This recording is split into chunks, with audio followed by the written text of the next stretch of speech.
Welcome everybody to Mohai's Denny lecture. Tonight we feature environmental activist Derek Hoshiko, who we are so excited is joining us from Whitby, and he's got the whole world behind him there. I am Leonard Garfield. I'm the executive director of the Museum of History and Industry. You know, every year at Mohai, we showcase a provocative voice in shedding light on the history of our region and where we're going as a community. We call this annual program the Denny Lecture, and we honor the Seattle family that has been preserving and sharing Seattle history since the 1850s. Arthur Denny, that's a name that historians will recognize, was a very young man when he arrived here about 170 years ago, but he also wrote the very first history of our region, and his family's been helping shape that history and share that history ever since. And I'm honored to note that one of his direct descendants, Maria Denny, is on the Mohai Board of Trustees. So Maria, if you're out there, welcome to you and all the members of the Denny family who've joined us tonight. And while we've been holding the Denny Lecture for quite a few years now, we actually are making some history ourselves right here, right now. You're helping us do it because, not surprisingly, this is the very first time that we've presented the lecture in this virtual format, thanks to Zoom. Aren't we glad for Zoom? I mean, what's the world gonna be like when how could we have ever lived without Zoom before? Well, tonight's topic, as we'll quickly find out, is climate activism and environmental history. And that is a particularly relevant topic for this very month, as across the nation we celebrate the 50th anniversary of Earth Day. Mohai is one of many organizations in our region that is taking this moment to look back at 50 years of the modern environmental movement and looking ahead to a world increasingly impacted by global climate change. The very first Earth Day event, way back in April of 1970, was organized by Seattle's own Dennis Hayes. And he's now, of course, the director of the Bullitt Foundation, but we're very honored to help tell some of Dennis's story at the Museum of History and Industry. Earth Day Northwest 2020 is the regional consortium of organizations and activities that are celebrating this year, and I hope that you'll learn more about that when you have time. Well, in a moment, we're going to hear from Derek, but first I want to thank each of you for joining us. You're 330 strong eventually when everybody gets on board, and we know that you're from all over the country and from other countries as well. And if you enjoyed tonight's program, I hope you'll consider making a gift to Mohai, either by going to our website this evening or anytime at mohai.org, or by participating in the Give Big program. That's that community-wide celebration of nonprofits where our community gives together, and that program begins tomorrow, April 15th. We hope you'll think of Mohai on Give Big as well. So I hope you'll take a moment to help us keep history alive for the whole community, including the 30,000 young people that we serve every year. And boy, we know that is more important now than it's ever been. And finally, and perhaps most important for this evening, I want to take a moment, as we do every time we gather at Mohai, whether in person or online, to recognize that Mohai is located on the historic and contemporary grounds of the Duwamish, Suquamish, and Coast Salish peoples. And I hope that you'll visit the Duwamish Longhouse to learn more about the Duwamish people, who are Seattle's first people. As a history museum, we believe passionately that understanding our past connects us with our future. And Mohai is committed to exploring the full complexity of that history. Now, it's my pleasure to turn it back to Rachel Spence, who's Mohai's amazing public programs developer, to orient you to the Zoom webinar and to introduce tonight's very special guest. Derek Hoshiko is an organizer with For the People. For more than 20 years, Derek has managed groups of volunteers, activists, and entrepreneurs. In 2012, after witnessing continued inaction to stop global warming, he shifted his focus to climate action. In 2015, he journeyed over 1,000 miles on a bicycle pilgrimage from Seattle to the tar sands to witness and learn the suffering caused by fossil fuel extraction. He now heads Rapid and Just Climate Action, a project to stop global warming by 2030, and mentors a Whidbey Island-wide youth climate justice coalition called United Student Leaders. Thank you so much, Derek, for being here, and everyone please give a virtual round of applause for Derek Hoshiko. Thank you so much. If you would, let me switch the sharing of the screen.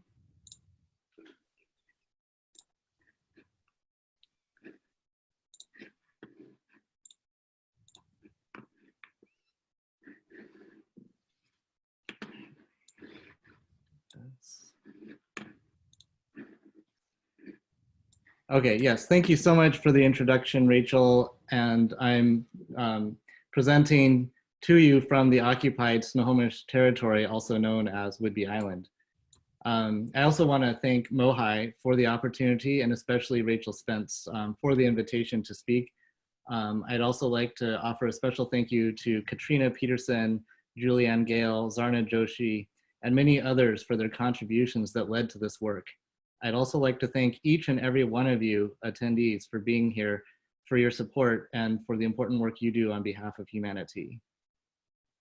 This evening, I'll start by sharing a little bit of my personal story and why I am passionate about a rapid and just transition, and a little bit about what systems change really is. I will then talk about Earth Day specifically before looking over the past 50 years with 3 lenses. First, climate impacts, second, federal and state policy, and third, activism.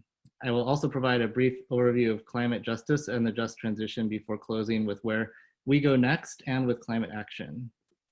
Definitely want to thank folks for chiming in earlier with their city and state, or if you live in Seattle, which neighborhood you live. And for folks who have joined since then, you're welcome to continue checking in using the chat. And definitely use the all panelists and attendees option when you do that. So before I get too far into things, I want to offer a trigger warning. I want to acknowledge that the topics that I'll be covering are emotional in nature, particularly grief and anxiety, and that some of the content may be triggering in other ways. And this is an opportunity to examine where the emotions you're experiencing are coming from. So after moving to Seattle in the early 2000s, I focused on local food and local economies for sustainability as solutions to global warming. I had listened to An Inconvenient Truth, watched the film, and also had the honor of being present for the launch of 350.org with Bill McKibben in Vermont. And, but over the years, I realized the ways in which solutions-oriented approaches can be oppressive because they do not incorporate equity and justice. Since Occupy Wall Street, and as I have continued to see inaction on global warming, I have increased the level to which I take responsibility for the climate crisis, and I hope you will as well. Probably the most significant moment of my life of activism was when I went on the bicycle pilgrimage to the tar sands called the Road to Athabasca. And here's a shot of some of the bicyclists riding around the Reclamation Loop, which is in northern Alberta near Fort McMurray. And this loop is where some of the refineries are and where some of the open pit tar sands mines are. And what looks like rain in this picture is actually fallout from the tar sands operations. And when the bicyclists got back to our base where the truck support vehicle was, they looked spiritually damaged. And they were affected by, just in 45 minutes, the pollution from this place. I really wish we had a decontamination spray to offer them, but that was not an option. And the fallout from this so-called rain actually melted the shellac on Phil's handlebars. So that was really telling of what the people who live here every day of the year have to deal with. We had the honor of being invited to attend the Indigenous healing gathering, which was the 6th year incarnation of this. And we were invited to stay at the Gregoire Lake Reserve at Florence's house, Florence and Jim and their dog. And this is some people that just really welcomed us in and fed us and really made us feel welcome and at home. And we referred to them as Grandma and Grandpa. And I could tell 50 stories about this. It would take 5 hours just to tell some of the most basic stories, but it was really unfortunate that after we got back, within just a few months, the entire place went up in flames in the largest wildfire evacuation in Alberta history, where the entire city of Fort McMurray was evacuated. It was the costliest disaster in Canadian history. estimates of up to $9 billion in damage and destroyed 25% of the city. It did come within less than a mile, probably 3/4 of a mile of Grandma and Grandpa's house. So fortunately their house was spared, but indeed a kind of stark bookend to this incredible experience that I had. Here's a view of the smoke from that fire in 2016. So in 2016, after returning from the road to Athabasca, I was invited to give a talk on climate justice to a group of Latinx folks in Olympia. And I was really excited that Bill McKibben had just put an article out in the New Republic titled Recalculating the Math.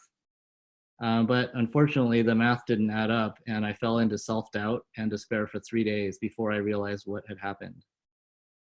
So on this chart, which I went ahead and put an X mark over because I really feel like this is not the right path to be heading, but I do want to illustrate on the left where it says 2012.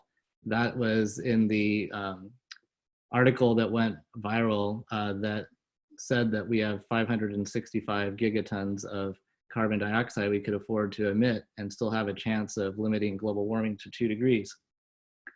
And this report that came out that McKibben referenced in Recalculating the Math came back and said we had 800 gigatons of carbon dioxide we could afford to emit. And this is 4 years later, but we currently use about 40 gigatons per year. So I just had this cognitive dissonance. I just could not understand why I didn't understand climate science, why I didn't understand math. And eventually I dug in and did my own work and realized that a more accurate estimate, if you simply took 4 or 5 years and subtracted 40 gigatons per year, you end up with something closer to 400 and not the 800 that was shown in the article. And so that was really my moment of realizing that there's climate denial within the climate movement. And over the next 2 years, I would learn some hard lessons from within the movement about oppression and its relationship to inaction and a lack of urgency. You know, people talk about the need for systems change, not individual change, but what does that really mean? The systems that are oppressing the earth, especially patriarchy, are the same systems that are oppressing people. Let me unpack that for you. So what do we mean by system? We mean systems of oppression: colonialism, patriarchy, capitalism, white supremacy culture, military industrial complex, white savior industrial complex, prison industrial complex. There are a number of these industrial complexes. What do we mean by oppressing the earth? That's what we've already been talking about: global warming, climate change, but also species extinction, pollution, fossil fuel extraction, development, sprawl, deforestation, mineral extraction, landfills, just to name a few. Those are, in a traditional environmental sense, what we're used to thinking about. What do we mean by oppressing people? Those are ways such as racism, sexism, heterosexism, ableism, economic inequality, classism, nativism, just to name a few oppressions. And what do we mean by patriarchy? It's the use of masculine power, domination, ego, and control over people's bodies, especially without consent. But you don't have to hear it from me to get the definition of patriarchy. I'll just pull it right out of the Merriam-Webster dictionary. So under the first definition, where it says broadly, the control by men of a disproportionately large share of power. And item 2, a society or institution organized according to the principles or practices of patriarchy. I'm highlighting patriarchy on purpose because it plays a role throughout the conversation and in the ways in which climate denial and as well the oppressive nature of patriarchy itself leads to inaction on climate change. So in 2018, I had the opportunity to campaign for Greenpeace to stop the Trans Mountain Pipeline Expansion Project. It was a healing experience after 2 years of very hard personal experiences. And it was an opportunity to bring the tar sands fight home. Again, after the pilgrimage to the tar sands, now here I am in Washington State fighting the tar sands. So I had a lot of fun sailing aboard the Greenpeace ship, shown here, the Arctic Sunrise. We held events for 2 weeks and we were moored right outside of Mohi. So it's great that here we are giving a talk with Mohi, and I was there as part of this amazing experience. So I could tell much more of my personal story, but for now, let's look over the past 50 years and the current moment.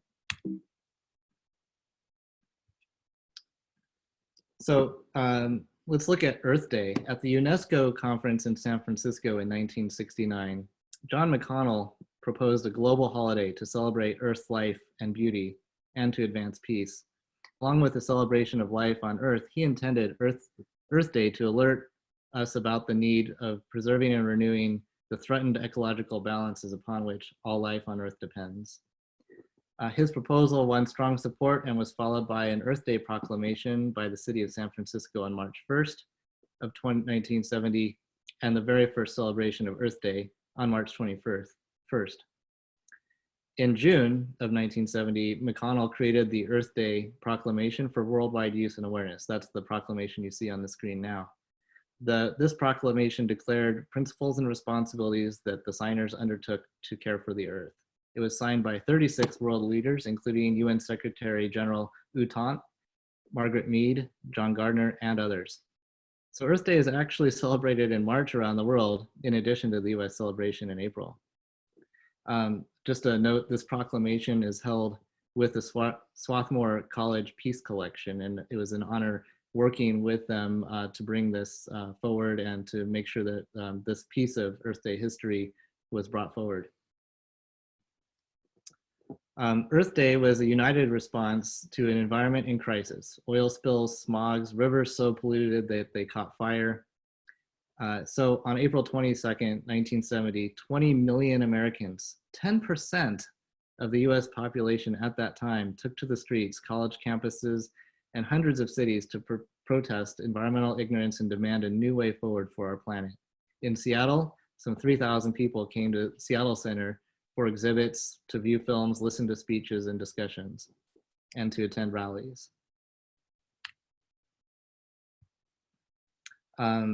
In addition to those rallies and speeches, some more active response, such as these students at the Seattle Central Community College destroying an automobile as a symbol of air pollution.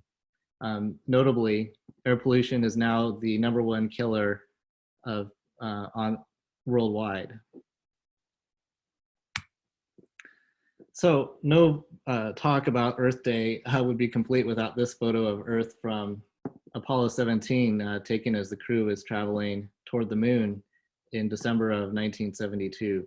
And this was the first time that a photo of the entire Earth had been taken. It was the point where the Apollo 17 was far enough away from Earth to get the entire planet in one shot. And it's a beautiful picture. It's become one of the most popular images ever taken. So this first Earth Day that we're talking about is credited with launching the modern environmental movement, and it's now recognized as the planet's largest civic event. Now, the theme for 2020 is climate action. This enormous challenges and its vast opportunities for action have been distinguished as the most pressing topic for this 50th anniversary. Climate change represents the biggest challenge to the future of humanity and the life support systems that make our world habitable. So now that we've talked about the history of Earth Day, let's talk about climate science, urgency, and its impacts. For starters, increases in disease and pandemics such as COVID-19 is an example of a climate impact itself, but I'll share just a few other local examples.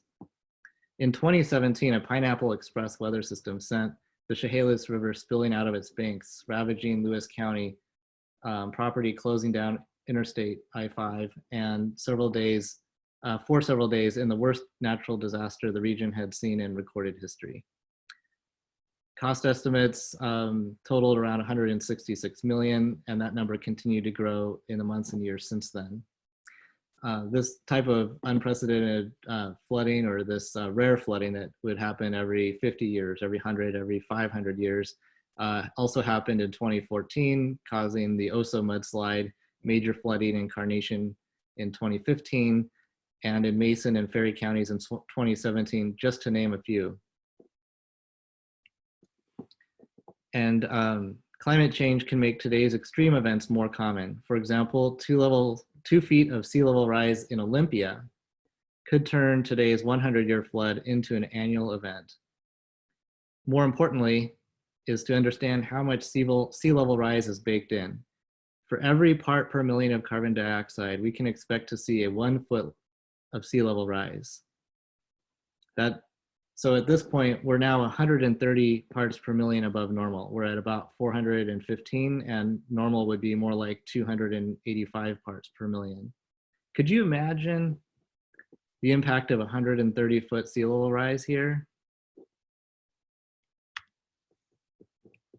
Next, I'm sure you will recall the intense smoke-filled skies for weeks on end in recent years. This picture illustrates the hubris of disaster capitalism. Here we see golfers in front of this fire in the Columbia Gorge, and it really just illustrates how our economic system wants to continue operating even as the world burns, literally. So Washington State now experiences 5 times as many large wildfires each year on average as in the 1970s. And also, the number of large wildfires has tripled since the 70s, and the area burned by these fires has increased 6-fold since the 1970s. Another climate impact is ocean acidification. Washington State is one of the most ocean acidification impacted states in the Union. This occurs when seawater uptakes carbon dioxide from the atmosphere, and so it's sometimes referred to as global warming's evil twin. And the corrosiveness of this acidified water can be devastating to marine life. In our state, oyster growers first started noticing this just over a decade ago when some of the larvae couldn't form shells because of the more corrosive water. Regulators and scientists are trying to work on strategies to mitigate that, but as long as we continue to have elevated carbon dioxide levels, we'll continue to have increasing ocean acidification. And there's concerns that its effects go beyond oysters, but up the food chain to iconic species such as salmon and orcas. Another of many of the climate impacts is drought. And from the end of July to the beginning of September of 2015, the area of Washington that was experiencing extreme drought increased by 36%. I have a slide of the map of all of Washington State, and it's either in extreme drought or high drought, and the entire state was covered during this time period. Roughly 1.5 million juvenile fish in more than 12 of Washington's hatcheries died from the 2015 summer drought and heat wave. And here's a picture from Family Farm in Yakima. The growing season was one of the driest on record because of early and rapid snowmelt. And due to the higher temperatures, the precipitation that would normally result in snow and then having stream flows later in the summer fell as rain instead. And the State Department of Ag estimated that the economic losses from this drought were approximately $700 million. And that's just in 1 year. So just want to take a moment to look at this chart that comes from the Hothouse Earth article that came out in the proceedings of the National Academies of Sciences. And it's really important to understand, you see basically this Earth rolling toward us, time moving, so the front of this 3D image is the future and the distant past is far away. And so what we would like to see is some way to get Earth up into the stabilized Earth position right there in the middle and avoid rolling off that kind of bottom edge of the planetary threshold where we fall into the hothouse Earth state. But the problem of global warming is nonlinear. It is, for example, it's exponential the same way that the COVID-19 pandemic is exponential. For every ½ degree of Celsius of global warming, the number and severity of climate impacts doubles.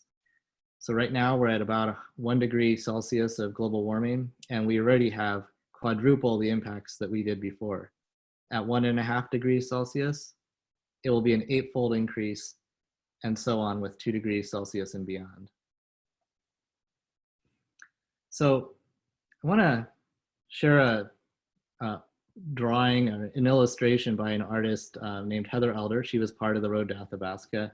And this slide really speaks for itself. And I'm going to take a pause to have a sip of water and give you a moment to reflect on this artwork.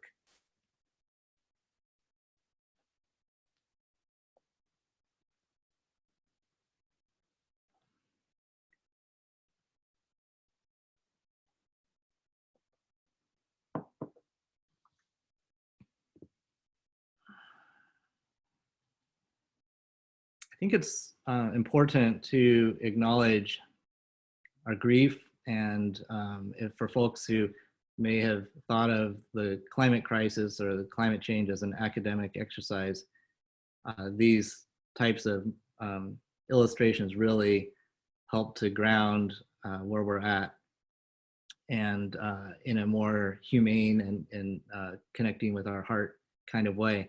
The data that backs up this slide comes from the 2016 Living Planet report that refers to the year 2020 as the end of a 50-year window starting in 1970. And the loss of this much wildlife is due to development as well as global warming and pollution and hunting. And when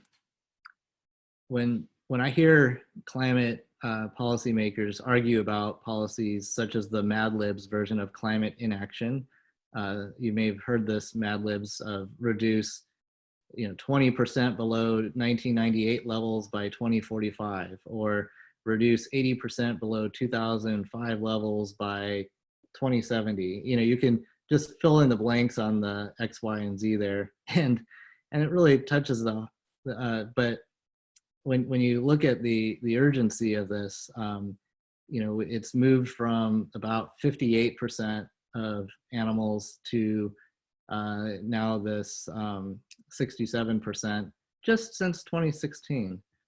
And so the rate at which we are spiraling out of control is inconsistent with these Mad Libs versions of climate inaction. So by these measures of climate science and its impacts, environmentalism has failed. And it's important to acknowledge that failure if we're going to move forward. I'm just as frustrated as anyone else about the continued inaction on climate change, but my hope for the future comes from action itself. My hope for the future rests in folks like many of you who are participating in this webinar that I have worked with and collaborated with, and many more of you that I hope to get to know in the days and weeks to come. So now let's talk about policy, federal and state climate policies. This image, while I talk a little bit about some of the federal and international topics, comes from that pilgrimage to the tar sands. And this is the Athabasca Glacier, which is the headwaters of all the major river systems of Western North America. So you can enjoy this picture while I talk about the first Earth Day in 1970 that launched a wave of action of landmark environmental laws in the US, such as the Clean Air Act, the Clean Water Act, the Endangered Species Act, as well as the creation of the Environmental Protection Agency. And many countries around then adopted similar laws. Fast forward to 2009, the federal climate legislation, ACES, also known as the Waxman-Markey Bill, has been referred to as our last best chance to stop global warming. And it was, and it failed. And more recently, Earth Day does hold major significance in today. In 2016, the United Nations chose Earth Day as the day when the historic Paris Agreement on climate change was signed by 195 countries. Although I should note that the Paris Climate Agreement, as great as it is, did come after 21 years of meetings.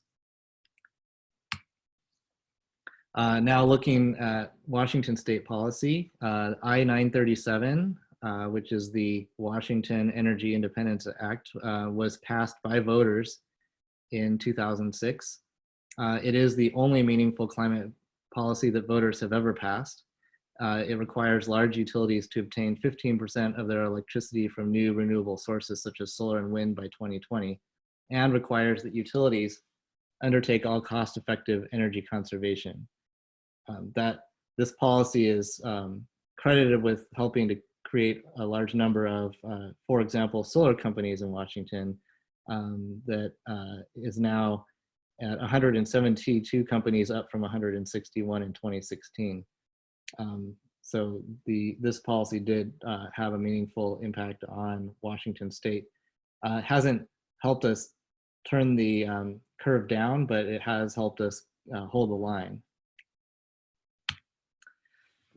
Many of you may have been tracking some of the carbon pollution pricing initiatives, such as I-732, or this one, I-1631, which is the equitable ballot initiative that failed when big oil spent a record $31 million to stop it, which is really unfortunate. But to be clear, carbon pollution pricing is not the solution. If you were to look at carbon tax such as I-732, that might help to lower emissions by 5%. And had I-1631 passed, we might think of that as 25% reductions in greenhouse gas emissions. So these policies are not the silver bullet that's going to save everyone with a single policy. So we really should not be pursuing carbon pollution pricing in isolation, and we certainly should not wait for one of these policies to pass before acting boldly. So another meaningful climate policy, last year, Senate Bill 5116, the Clean Energy Transformation Act, is the only meaningful climate policy the state legislature has ever passed. I had the honor of being present with youth climate activists in Olympia that day, the day that it was debated and voted on by the legislature. This policy requires that state utilities, utilities operating in Washington state, do not source their electricity from coal by 2025. Currently, 14% of the state's electricity comes from coal. And by 2045, I believe, is the number that they would need to be 100% renewable. However, that is, as great as that is, it's not sufficient to stop global warming. It only covers the electricity sector, and 2045 to be 100% renewable is not soon enough. So I have a quote I'd like to share. For the master's tools will never dismantle the master's house. They may allow us to temporarily beat him at his own game, but they will never enable us to bring about genuine change. Audre Lorde.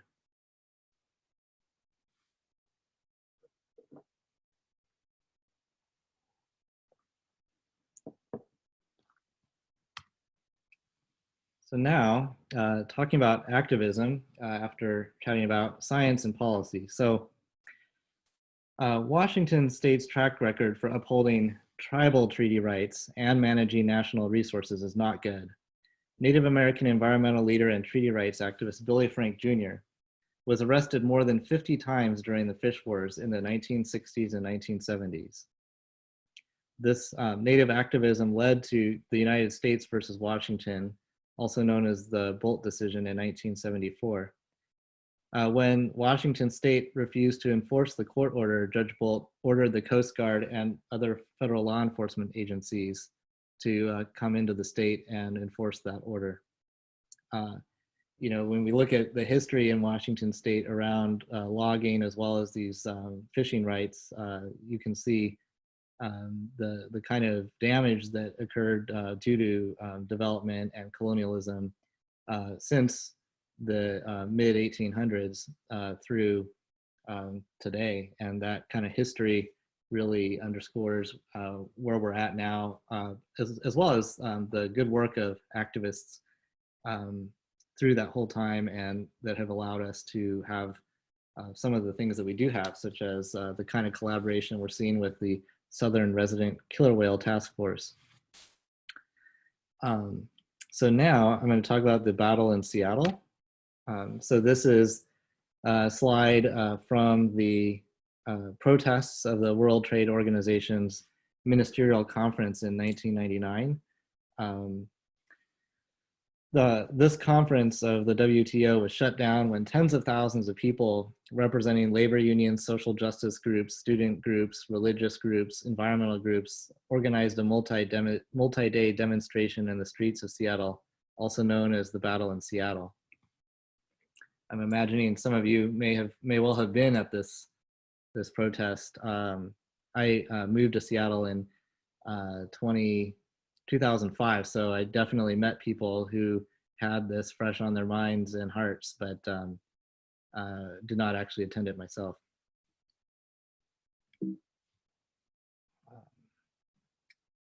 So at the WTO, there were new tactics that emerged, such as the Direct Action Network, which was the first time that cell phones were widely used to communicate movements and tactics of organizers and protesters. And the Indie Media Center provided a base of operations for getting the anti-globalization messages out to the press and with other communities around the world who engaged in solidarity actions.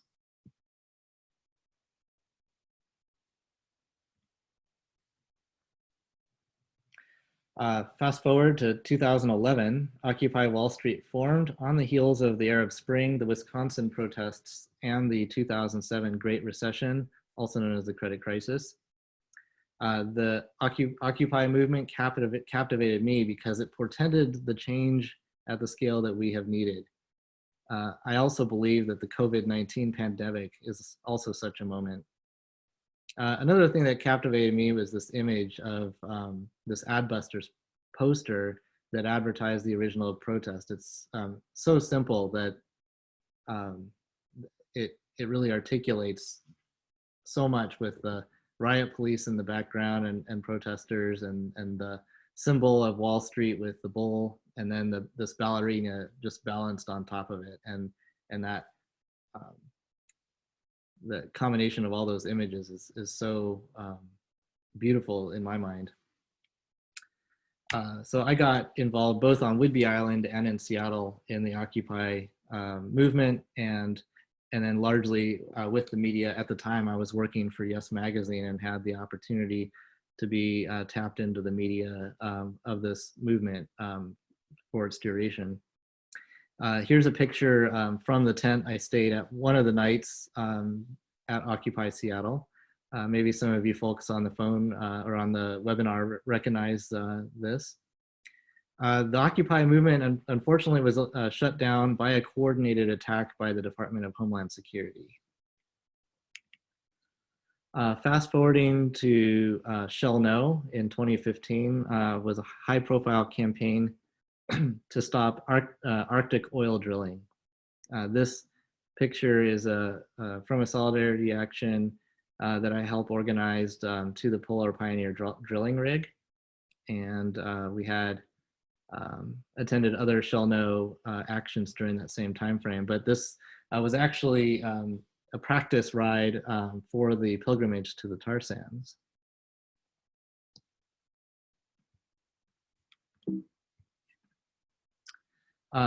The year after that, in 2016, we were protesting the largest point source of greenhouse gas emissions in Washington State, the oil refineries at Marge Point in Anacortes.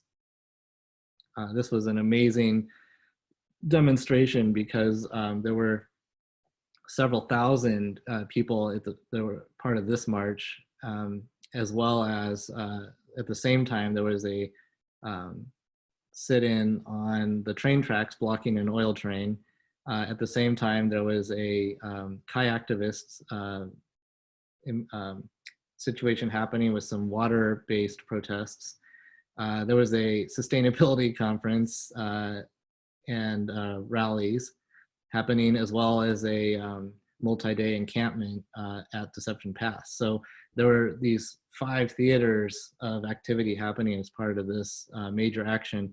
And Break Free from Fossil Fuels was one of 25 global actions as part of the 350.org network happening worldwide that same week. So it was really an amazing experience to be a part of this.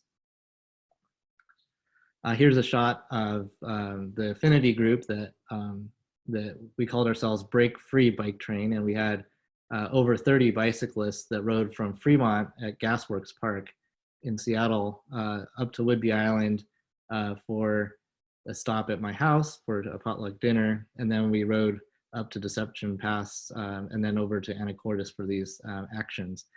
And when we rode in to where the mass action was, we had all of our bells ringing and we were hooting and hollering, and it felt like the cavalry was arriving, and there was a lot of excitement and cheering when we showed up.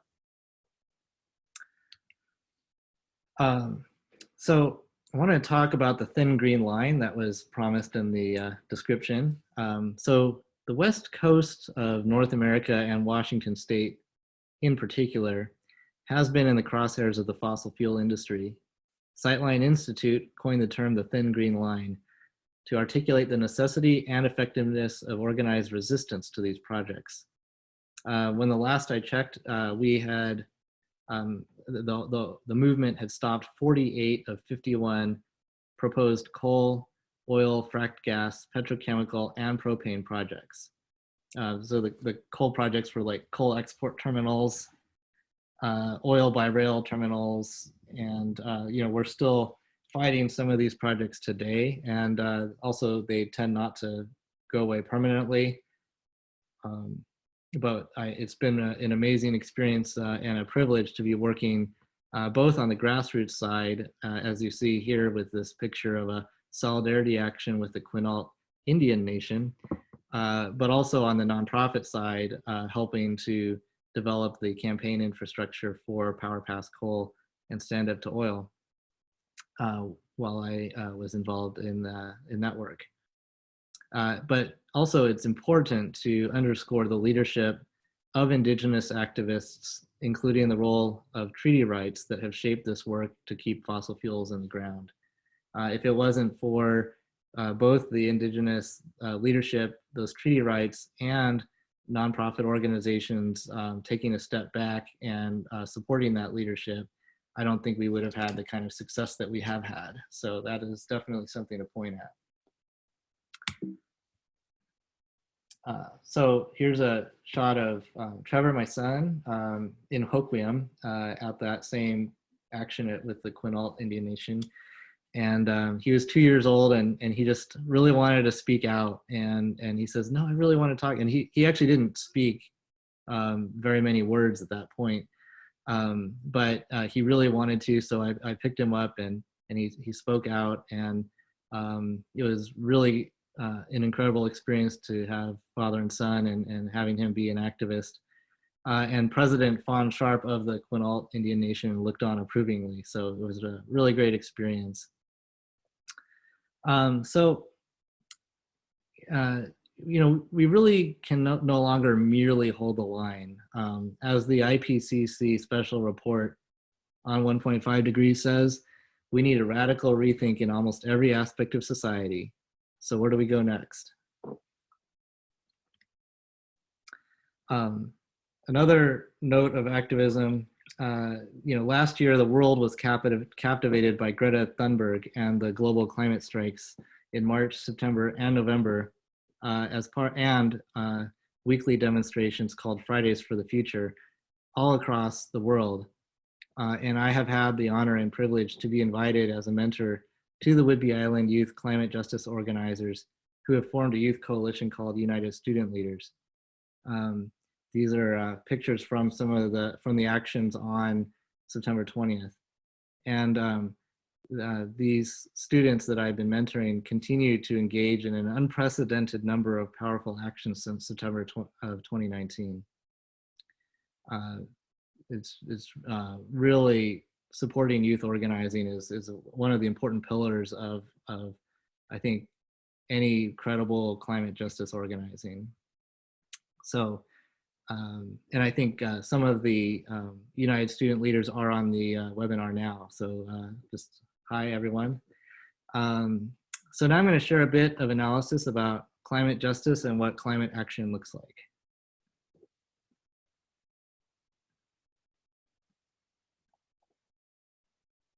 So this image is of which quintiles of, or which deciles of the world's population organized by income is associated with what types of greenhouse gas emissions. So we really need to recognize our privilege as one of the root causes of inaction on climate change. Some people will point to population as a way of deflecting responsibility. This chart gives an idea of who is responsible for the greenhouse gas emissions and where we need to create change. The United States represents 8% of the world's population, yet is responsible for 25% of historic emissions. We must look at ourselves in the mirror, and we must recognize the intersection of economic inequality and climate change.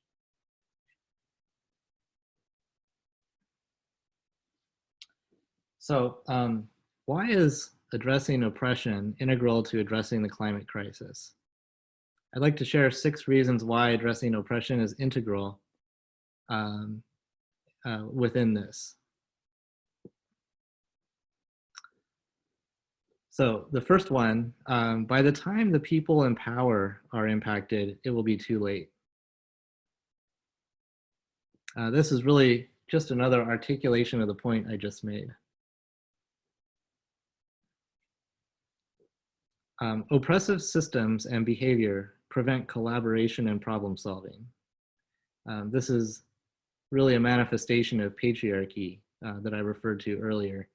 I have, in working in dozens of organizations, witnessed how movements and in movements, how patriarchy and other oppressive dynamics dismantle movements or prevent people from really showing up as full human beings and contributing to the movement.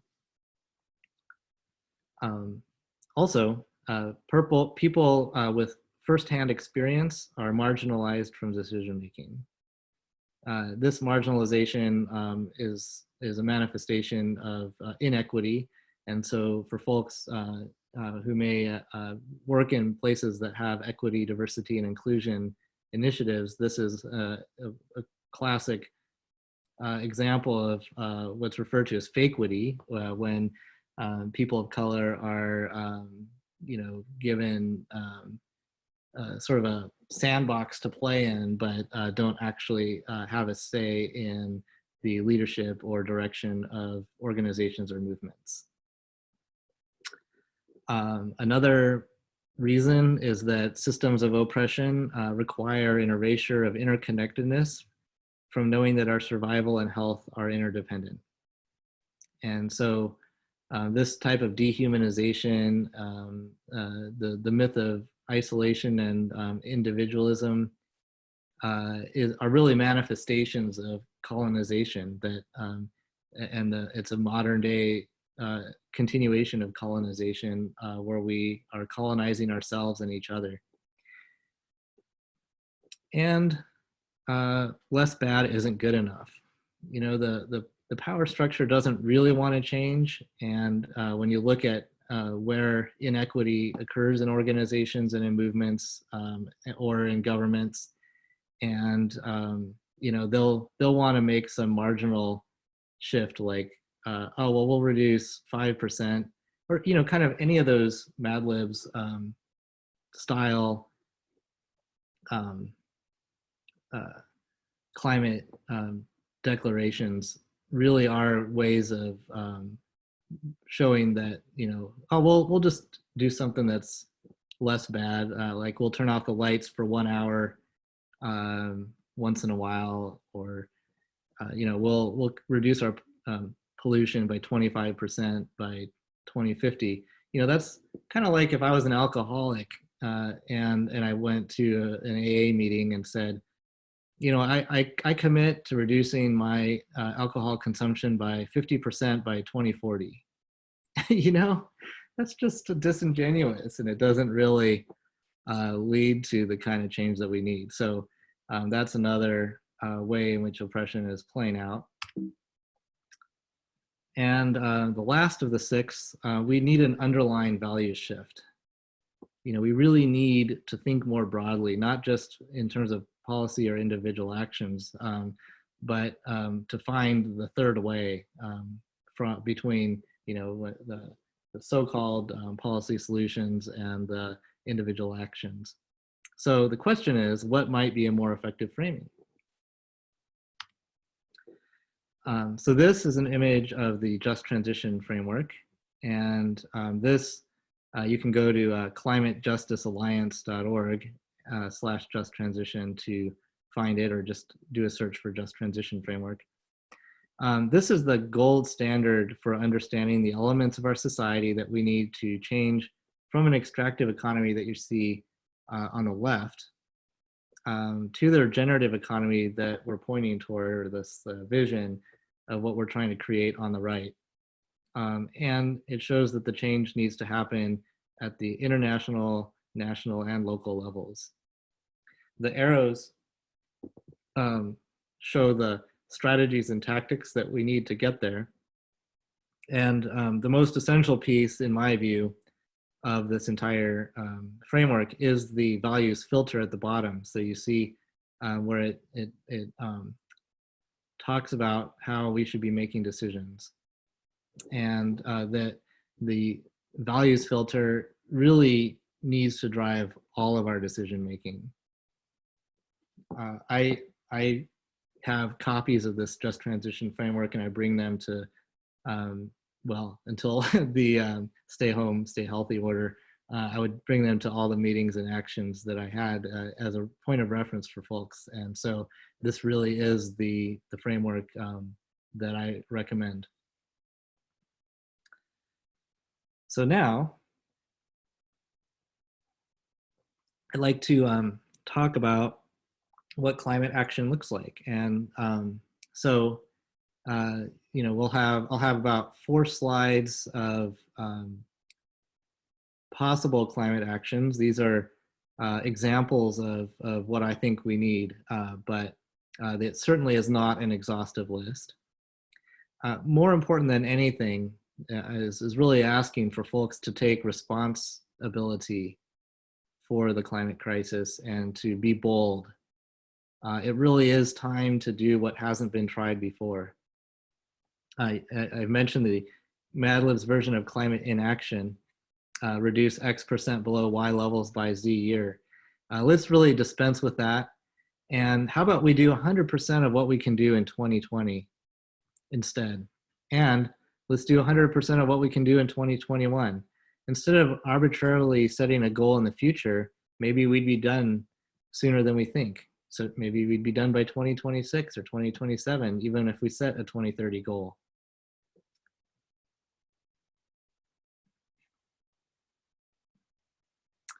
So the COVID-19 pandemic is a window into what a radical rethink could look like. And so the first action that I'm suggesting is to use this moment for a just recovery and to build a regenerative economy. No more business as usual once this pandemic is over. What is it really going to take to create the kind of change that we all know and have thought about for years? What is it going to take to make that shift to that regenerative economy? You can also look up Just Recovery. There's an article called Transition is Inevitable, Justice is Not. And it's a critical framework for Just Recovery on the movementgeneration.org website. Another action that I recommend is to electrify buildings and create energy efficiency jobs. we need to eliminate the direct use of fracked gas, fuel oil, and propane in buildings, especially for heating and hot water. So what is the action that we need to be taking from a climate justice perspective? We need to support people in taking action, and we need to get support in taking action. So it could be that, it could be for a large institution like the University of Washington, or a smaller institution like your local church or school building, or it could be your own house. And the climate justice approach to this is to support people in the journey of them taking action. And if you need support yourself, to be connected to a community like the communities of these movements that we've created, to take that responsibility and to take the action that's needed to make the changes. In the image here is a picture of someone in Washington State who is checking out their ductless heat pump, which is more efficient at heating than gas. Another action that I recommend or call for is to include and unleash the education sector. Educators can be gatekeepers for good by providing actual on-the-ground climate action and organizing in communities while providing relevant education. I have the privilege and opportunity of being on both sides of this conversation. On the one hand, I'm mentoring United student leaders at the grassroots, working directly with kids, working to stop global warming.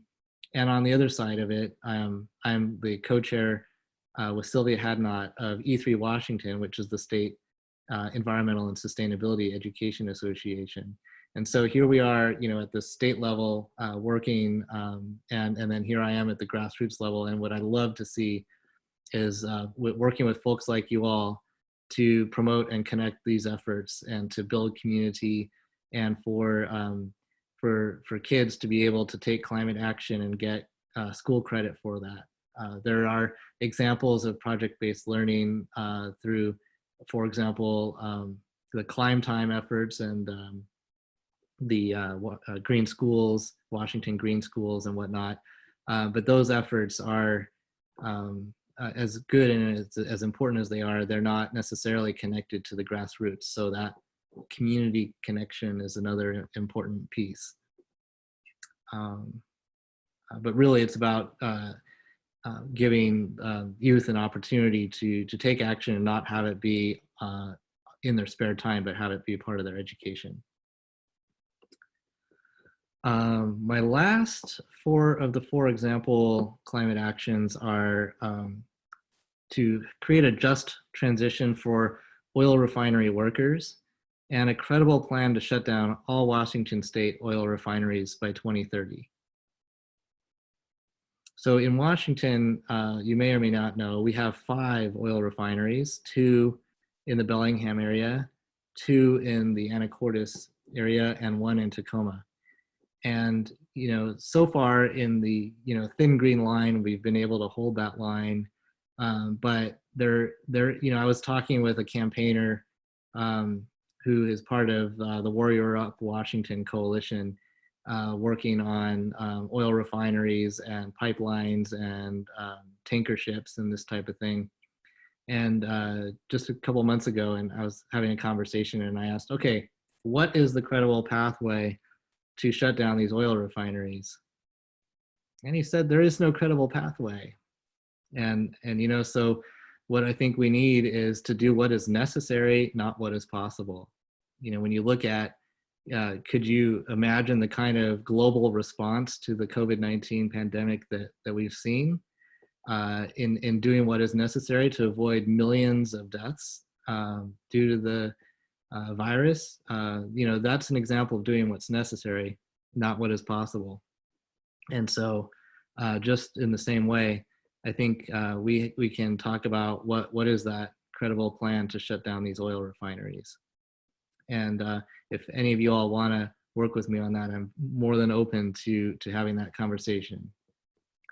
because we're not going to mitigate our greenhouse gas emissions if we don't shut those refineries down. Coming to a close here, I do want to give a quote by Reverend Angel Kyoto Williams. What do you need to be whole? And what parts of yourself do you leave behind?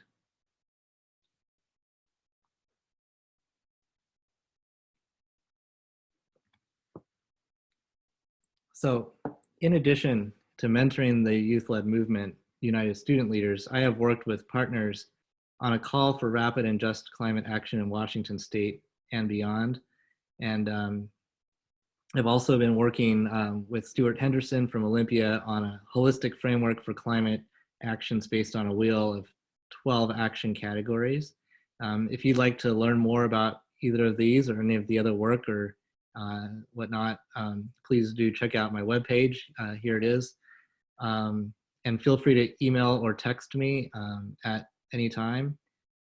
You know, we do need to find a way to scale and include and unleash everyone. So I really do thank you for your participation. And I believe we may have some time for some questions. So I'm going to turn it over to Rachel now.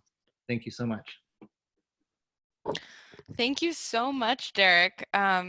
Everyone, please, again, give a virtual round of applause so that Derek can at least feel the energy, even if we can't hear that roaring applause like we would in a live person event. So now we're going to turn it over to questions. I've seen that there's already been a number of you sending in your questions. If you haven't already, it's not too late. Go to either the bottom or the top of your screen where you see on the toolbar, the Q&A box, type your question in there, and I will be asking Derek. We will get to as many as we can, although probably not all. So let's see, there's a lot of great questions already.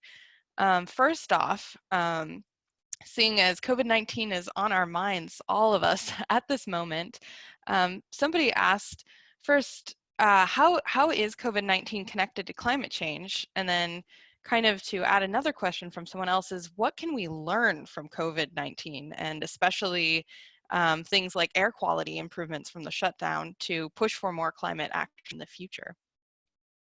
Like, what learnings are we taking? Both how is this pandemic related to climate change, and what are the learnings we can take away from the lockdown that we're in right now?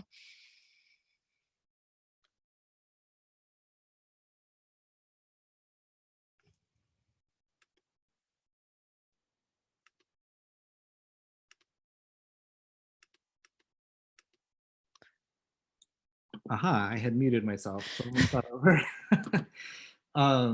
So, you know, one of the things that I breezed over during the climate science and impacts is that viruses and bacterias and whatnot are increasingly likely in a global warming world. And so that is one of the ways that COVID-19 is connected. Human development and encroachment and overlap with wildlife and previously wild places is yet another example of where and why and how this virus is spreading. But also that as the permafrost melts and ice is melting and uncovering things that have been buried, viruses and bacteria that have been buried for thousands or hundreds of thousands of years, those could potentially get into our atmosphere and cause even more of these. So just that climate impacts piece is one.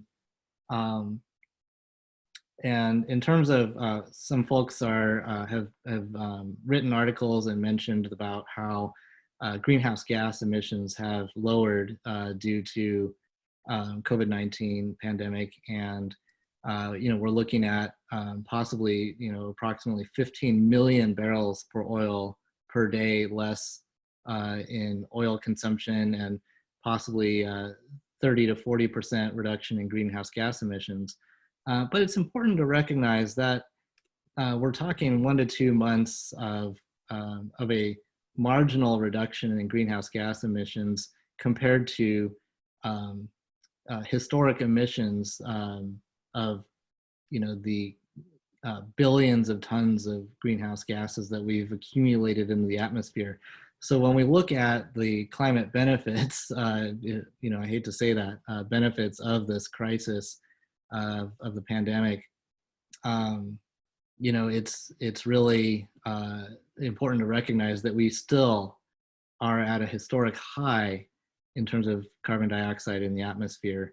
So I think what's important in terms of the learnings is particularly around resilience and our willingness and ability to rapidly change in response to a existential threat, and also the people's willingness to make significant personal sacrifices to ensure the health and well-being of fellow humans.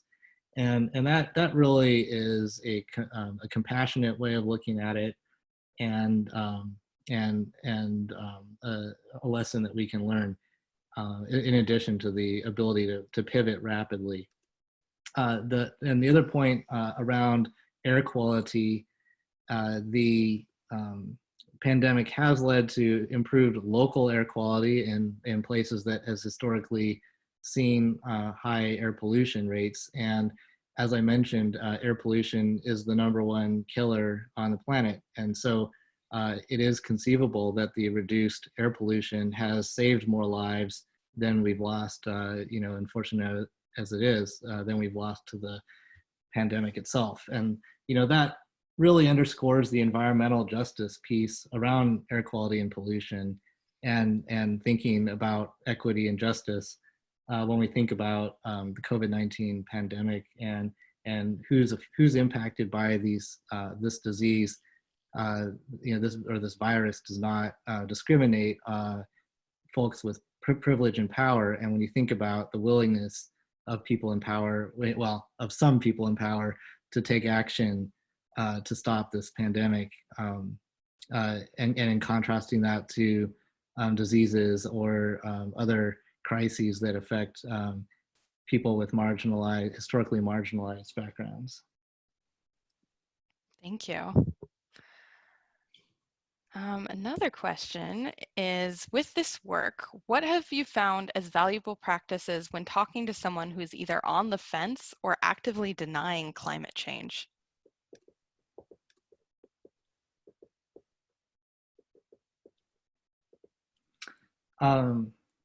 Yeah, I have myself have been on the fence on what the strategy should be around that.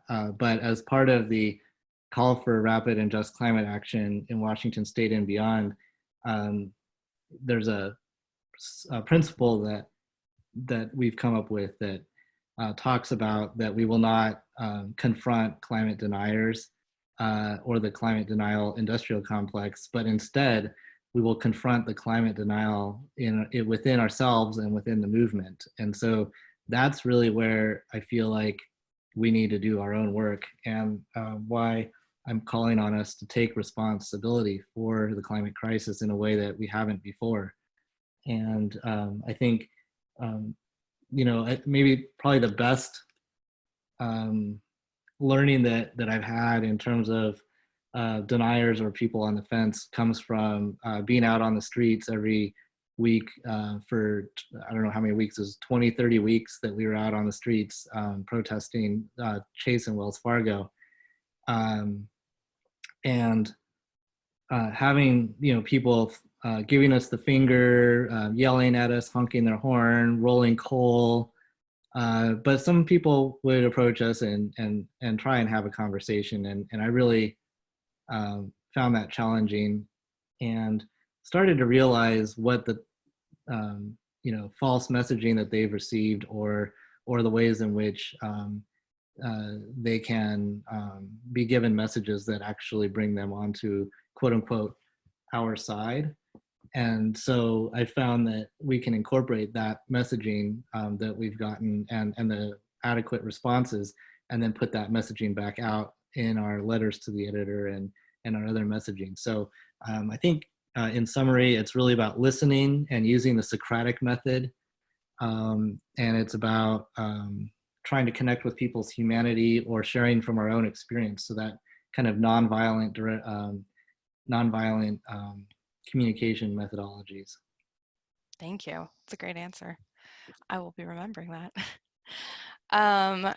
Putting a few questions together, it looks like there's interest in coalition building specifically, and how that works specifically with people in rural areas as people who are organizing from cities. And then also, how have you seen work been going well with labor unions, and somebody particularly was interested in when refinery workers in terms of a just transition. Can you speak to some of that coalition work that's been done or is being built at the moment? Absolutely. Yeah, I think, the opportunities and challenges are unique in rural areas. And as someone who is working in rural Island County in Washington, it can be hard because of geographical distance, because of the number of people. But really, I have been impressed about how when you get just a handful of people that are committed and show up every week to make this work happen, how much change can happen much more quickly. There's with a smaller population base, those that kind of just trim tab of just moving the needle a little bit can really take hold and lead to a lot of change quickly. You can, they're tighter communities with longer, with relationships. Everyone knows each other in small town USA, and it can be a hard environment to work in. But once you start getting momentum, that momentum really takes off. In terms of coalitions, similar, and I also noticed this on the pilgrimage to the tar sands, that communities along the Trans Mountain Pipeline didn't necessarily communicate with each other on their struggles. And so I completely resonate with the people asking this question of building coalitions and the importance of doing that. And with tools like Zoom, that can really help out, and or having a good public transit system or electric cars can help make those in-person connections work out better. But the harder challenge is you're talking about labor unions. And I myself have a limited experience working with labor unions, and I've had a few handfuls of successes working with the Blue-Green Alliance and in the Earth Data May Day actions a couple years ago. And then, by contrast, I did show slides of the Break Free from Fossil Fuels action. And that one, I have it on good authority, really did not do any favors to the people in Anacortes to build relationships and to build coalition and to win locals to the side of stopping fossil fuel infrastructure. Even as amazing as the action itself was, the fallout from that exists today. We had a meeting with some folks from Extinction Rebellion in Anacortes a couple months ago, and they were talking about this challenge. So really, at the end of the day, it comes down to relationship building and showing up in spaces and communities that you're not used to showing up in.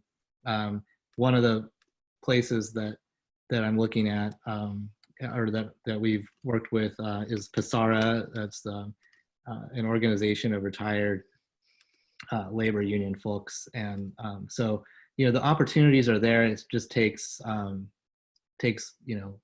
that relationship building and getting to know people before attempting to do anything. And then the practices in equity and anti-oppression really, again, and the climate justice approach is powerful, because the frontline workers at these refineries are the people who are going to be most impacted when we shut down these oil refineries. And so they should be at the center of decision making and not kind of do this like top-down patriarchal approach. Right. Another question. Do you think a universal guaranteed income is part of the solution to achieve a rapid and just transition? And if so, how to accomplish this?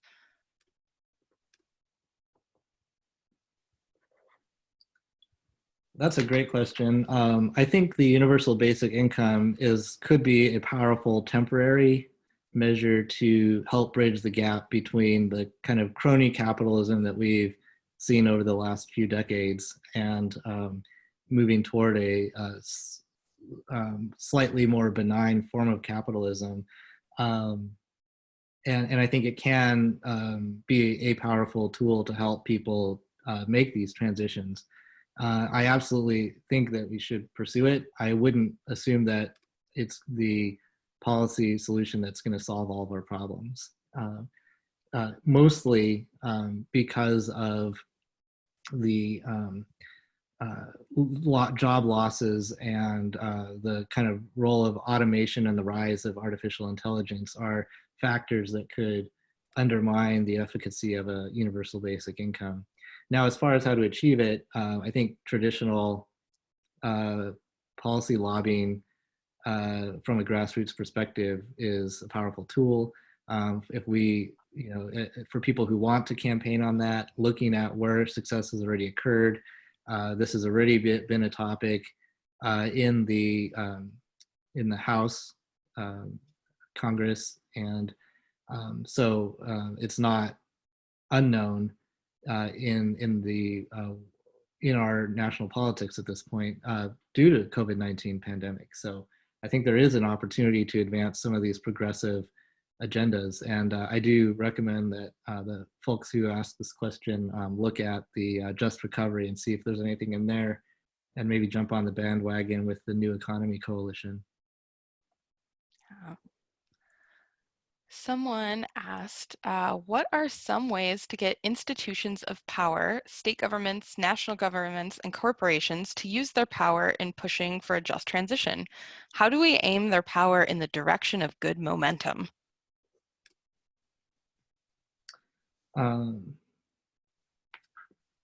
Yeah, I think, so we're talking about state governments, federal governments, and corporations. Is that right, Rachel? Yeah, institutions of power at large. Yeah, so I mean, I think that kind of gets at the question of power at all. And when you look at, the difference between people power and money power, that really is at the core of it. And I think the solution is accountability, and how do you hold accountability, and how do you create people power is the only kind of fundamental source of power that can be used to hold accountability. And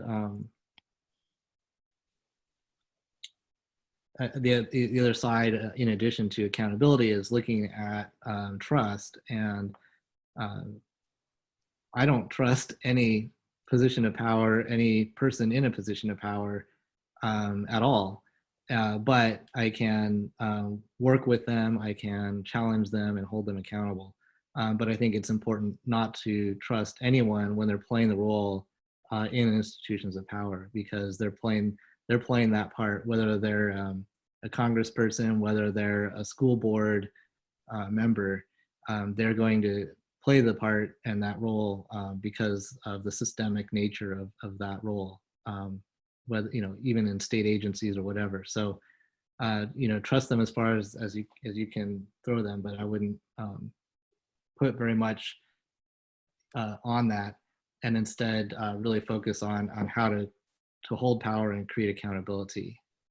And absolutely, there's a role for champions, and working with your allies and champions in these institutions to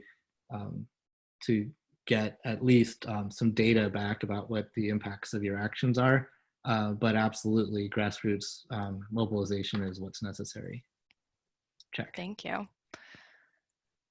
So given that we're seeing the way COVID-19 discriminates based on race and class, what does that tell us about preparing for future climate disasters?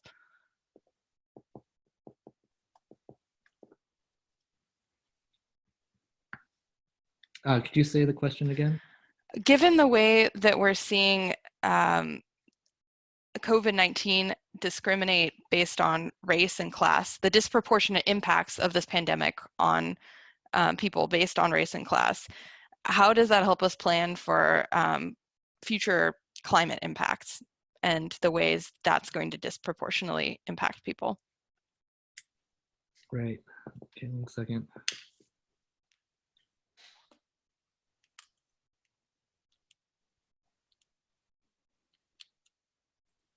Yeah, I mean, I think I think it's an opportunity for storytelling and using this moment to help organize for the future.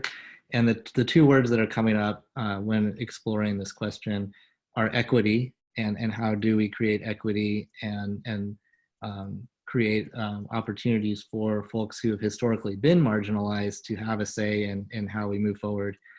And so, for example, the work that some folks are doing around the climate emergency declarations is to include frontline folks in decision making in committees of the various cities that are declaring these climate emergencies. And then the other piece has to do with resilience and the rise of the mutual aid networks and folks on the front lines and how to support them. And so as part of my work with the Salish Sea Cooperative Finance, we are working to find ways to support frontline organizers, and really it's another example of what we've always seen for years and decades in terms of inequity and the ways that oppression are playing out, and we just need to redouble our efforts and learn the lessons that we can from it. All right, we have time for one more question. How do you keep your optimism in the face of disappointment as an activist in this field?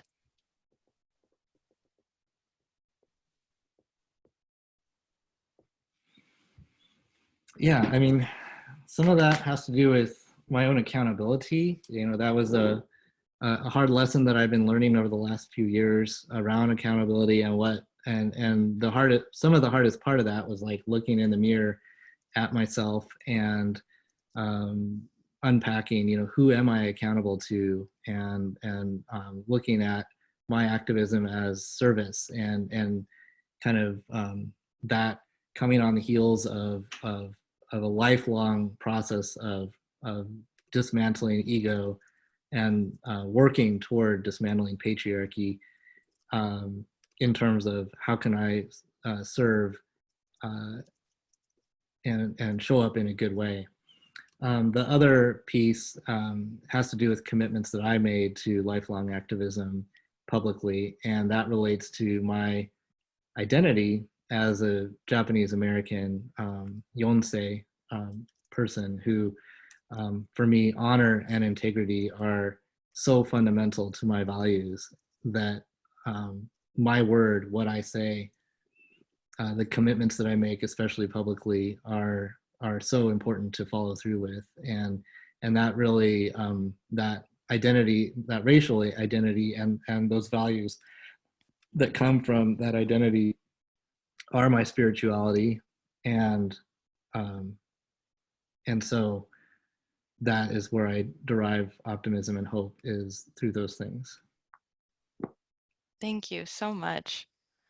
And thank you so much to everybody who joined us today. We're so glad to have you in this new digital form as we do our very first ever digital Denny lecture webinar. So if you enjoyed this, we ask you to visit MOHI's website, where you can see we have another webinar coming up on next Tuesday, April 21st. It'll be at 6:30. It's going to be a digital history cafe with historian David B. Williams, and we'll be looking at Puget Sound's Maritime Highway.